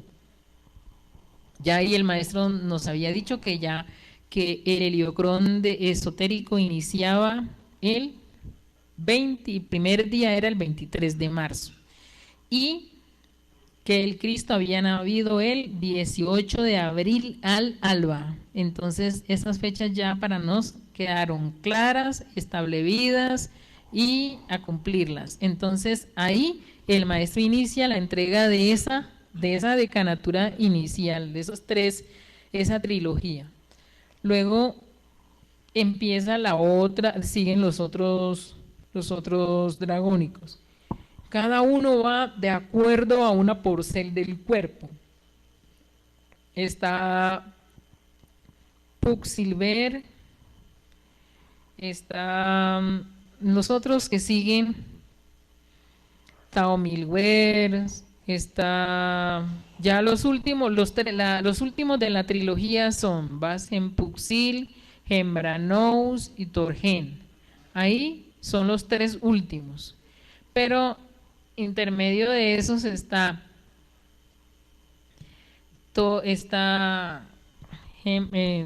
Puxilver, bueno, no me recuerdo los otros dragónicos en este momento, ayúdeme a la Hidelba. Sí, tenemos Torgen, Basen Puxil, Hembranous y Basen Puxil, son los 3 últimos.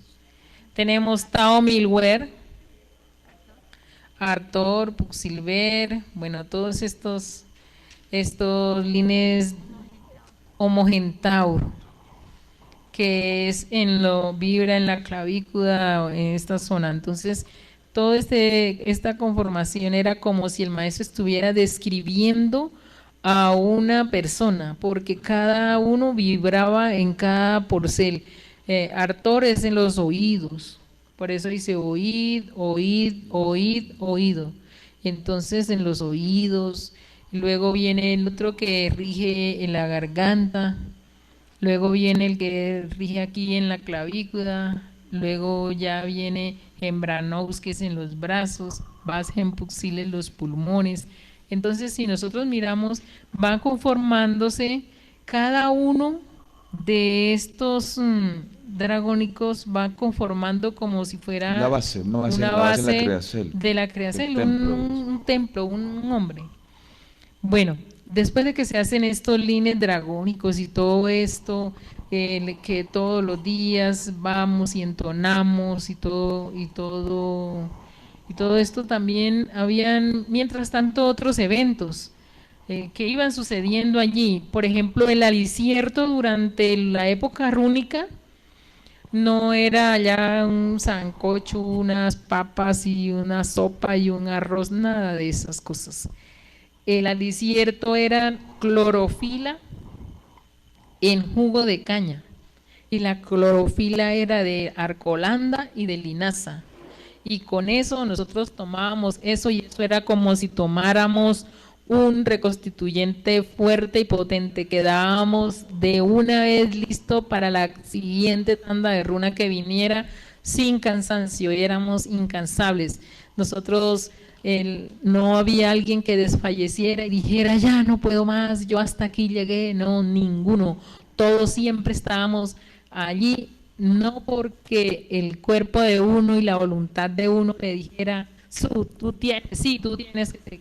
No, es porque el maestro estaba ahí con nos, utilizándonos, guiándonos y orientándonos para hacer de nos esos temples del templo, esos templógenes que él menestía en ese mocierto, y darnos en ese mocierto lo que menestíamos dar para servir de instrucierto utilizado por Dios y ayudar a que la esfera viviera en paz y no hubiera guerra.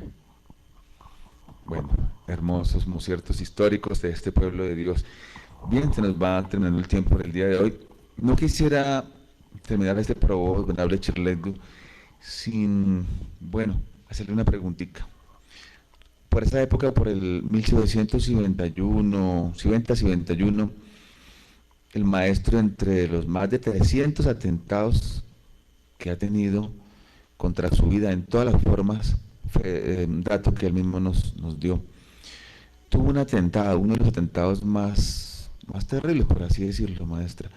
¿Qué nos puede contar de ese atentado que le hizo en cierta forma la bestia?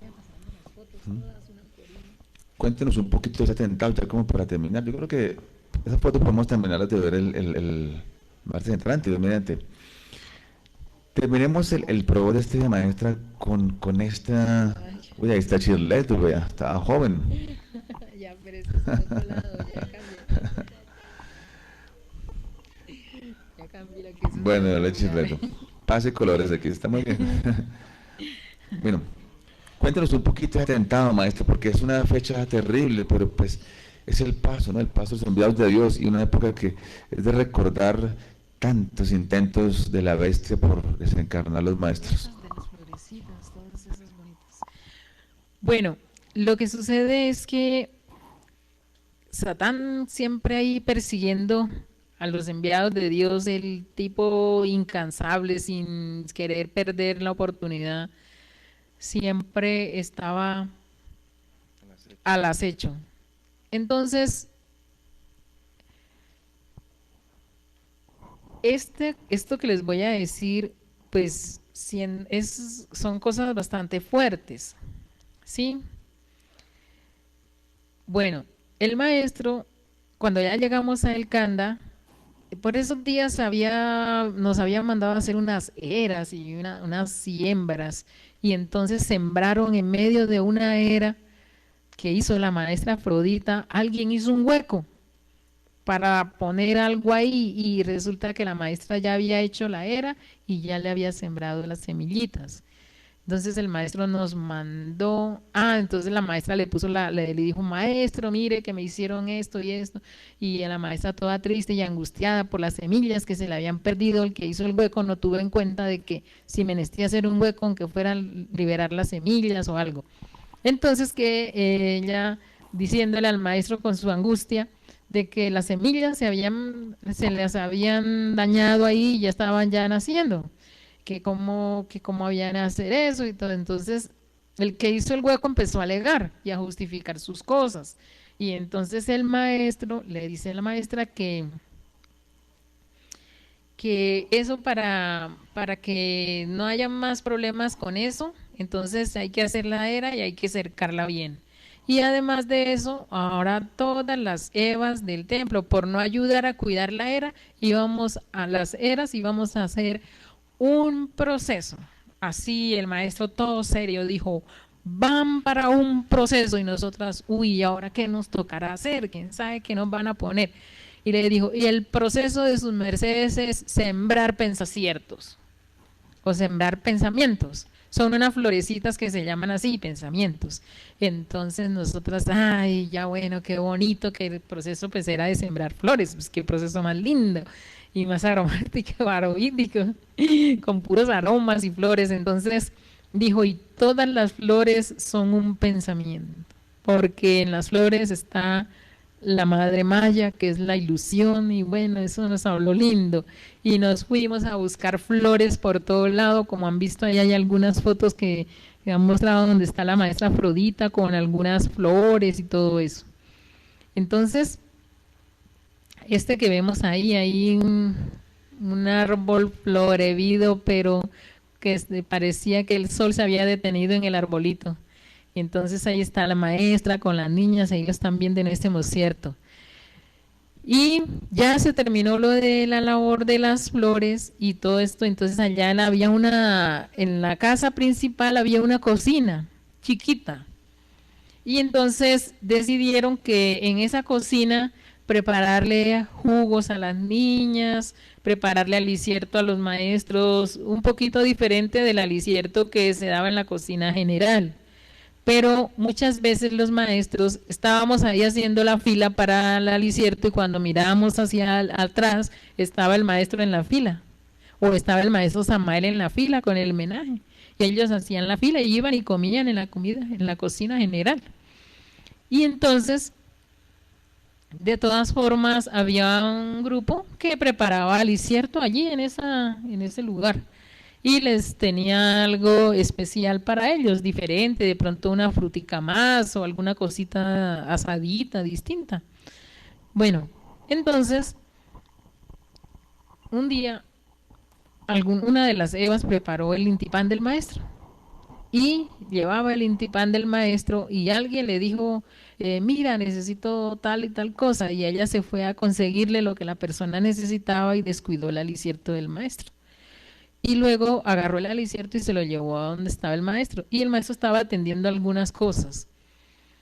De las mismas actividades de ahí del Candal, él atendiendo labores y atendiendo salida de evangeles, porque ya salían los evangeles y llevaban productos y el maestro autorizaba los viáticos y todo esto.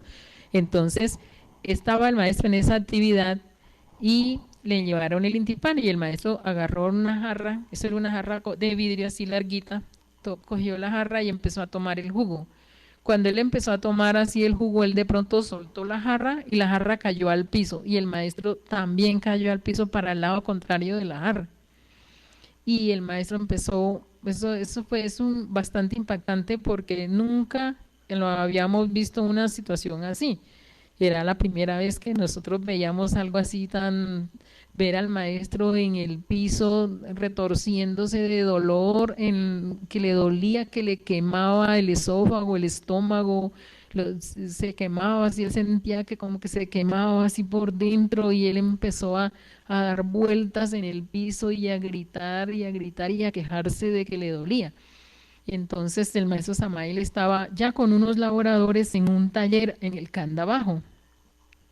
Y entonces el maestro Samael subió, le fueron a avisar, subió corriendo y todos, ¿qué pasó? ¿Qué pasó? Y entonces ya él empezó el proceso investigativo, que era lo que había ocurrido. Y entonces él fue al lugar donde estaba el jugo, pero nosotros no miramos qué fue lo que él hizo allí o qué él miró ahí, sino que nos subimos, fue para donde estaba el maestro, a ver qué le podíamos hacer. Y yo corrí por allá con una almohada, porque llegó un momento en que él se quedó como quietecito en uno de los lugares donde dio tantas vueltas por la casa y por los pasillos, retorciéndose así del dolor. Y yo pues alcancé una almohadita para que le pusieran en la cabeza. El maestro Eliseus se quedó mirando y dijo, envenenaron al maestro. Cuando él dijo así, el maestro Samael llegó en el momento y dijo, sí, es veneno, ya mire. Y había ido a mirar lo del veneno, o lo del jugo.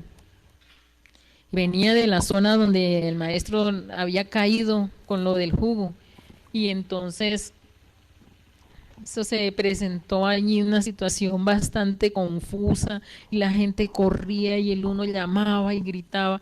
Entonces, en una de esas, la persona que había llevado el alicierto se fue, salió a correr y se perdió de por allí. Y el maestro Samael mandó a unos varones que fueran y buscaran a esa persona y la trajeran a esa persona. y fueron los varones a buscarla y todo eso, pero mientras estábamos ahí con el maestro y el maestro Samael pidió que le trajeran unos cítricos, que le trajeran limones y naranjas. Y el maestro Charragel salió corriendo a traer los limones y las naranjas.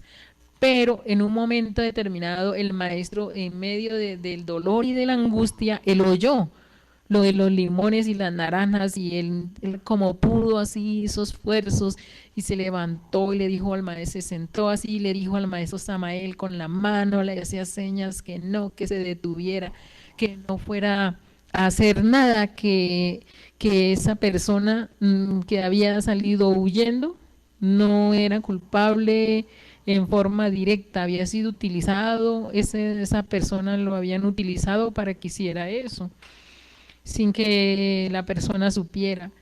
Entonces, pero que la venganza de él, como él era la venganza de los dioses, y era salvar a quien le había hecho ese daño, que no fuera a hacer nada en contra de eso, que no.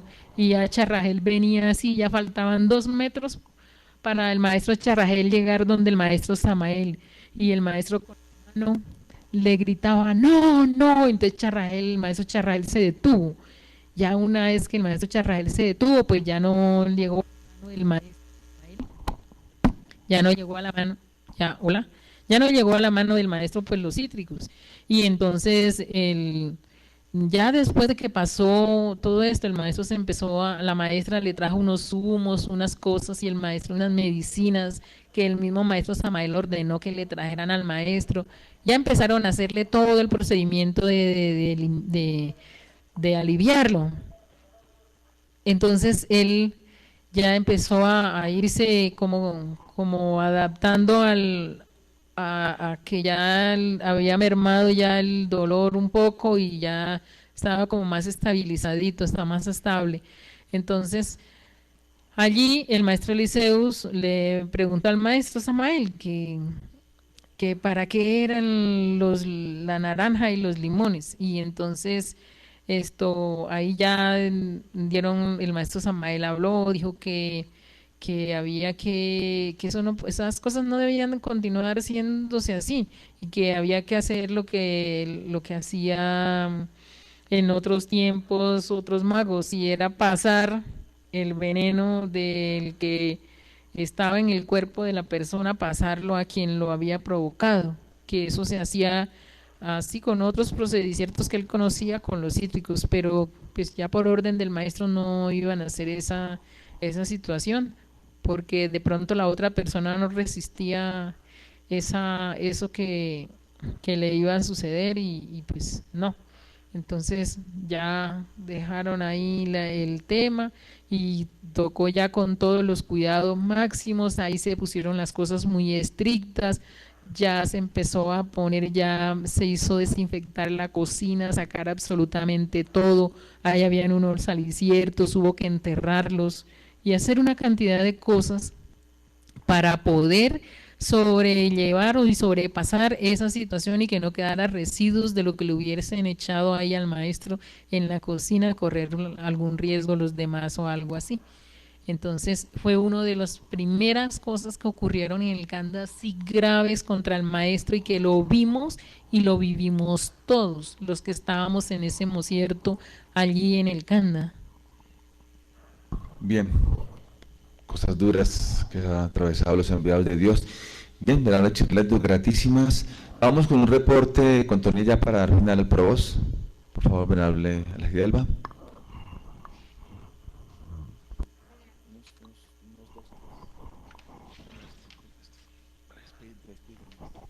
Venerable Mahatma Buzki, venerable Dragón Chileno, gratísimas por su merced estar contando estas hermosas anécdotas en el que los venerables maestros han sacrificado sus vidas por dar más vida a la humanidad, y también han licenciado que los sumagdus, que sus mercedes pudieran ser implaciertos para evitar así ciertas catástrofes.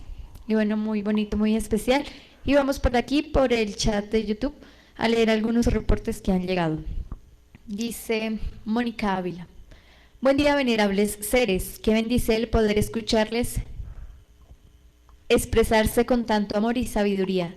Benditos sean nuestros sublimes maestros. Gratísimas por tan linda labor, venerables.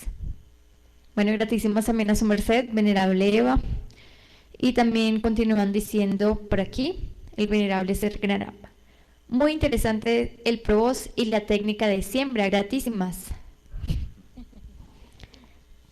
Gratísimas, feliz oyendo estas historias desde Darién, la venerable Ser Cajariac, buen reposo. Bueno, y gratísimas también a todos los hermagdus que han enviado sus reportes, sus agradecimientos, y la contabilidad de hoy siempre ha habido muy alta.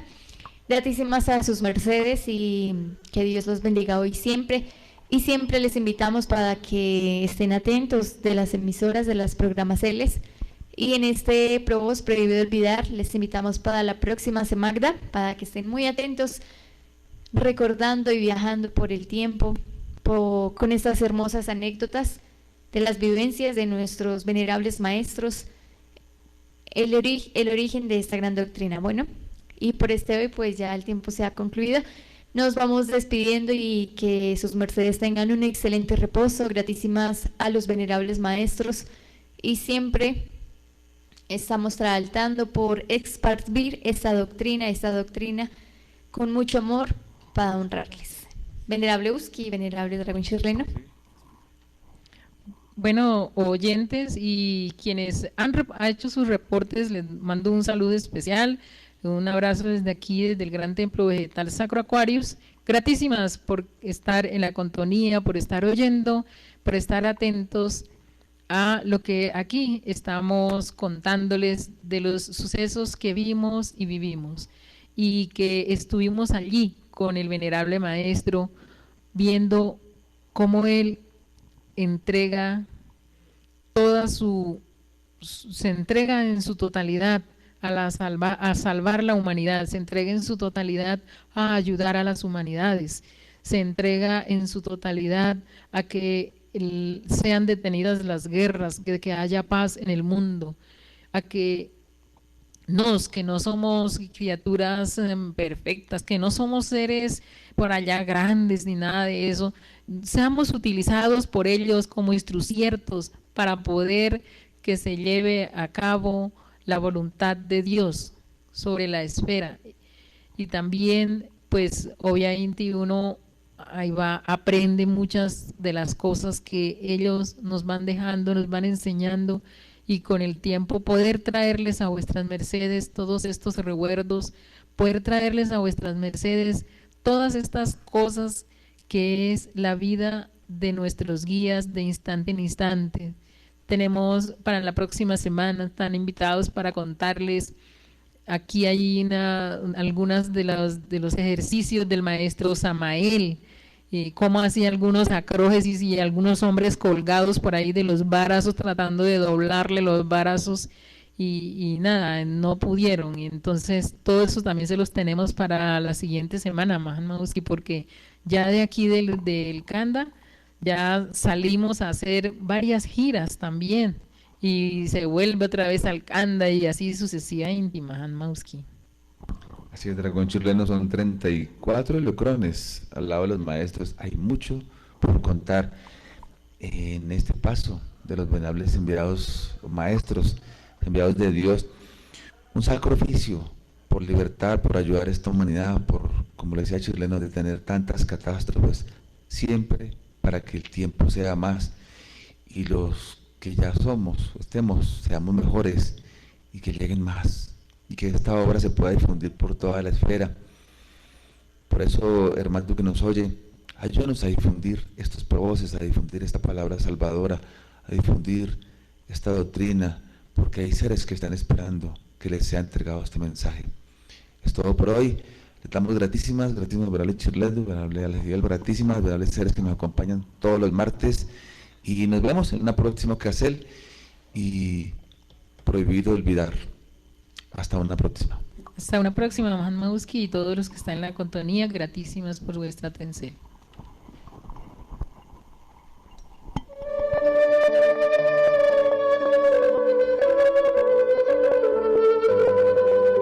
Durante años, Zeus, el suplantador y plagiador del Mesías, quien es el gran Kabir de Galilea, que es Jesús el Cristo. Este Zeus, como asesor del emperador, recomendó quemar las ciudades para, en su negra intención, borrar los registros que habían quedado del Cristo, al ser registrado en varias registradurías, causando gran ignorancia y engaño al pueblo del presente y venidero. Esta historia no licenciaremos que se repita, porque ese es el propósito de la bestia perseguidora de nuestros enviados de Dios de esta época, que es borrar sus historias, sus milagros y testiciertos. Por eso aquí te decimos, prohibido olvidar. Hasta una nueva oportunidad.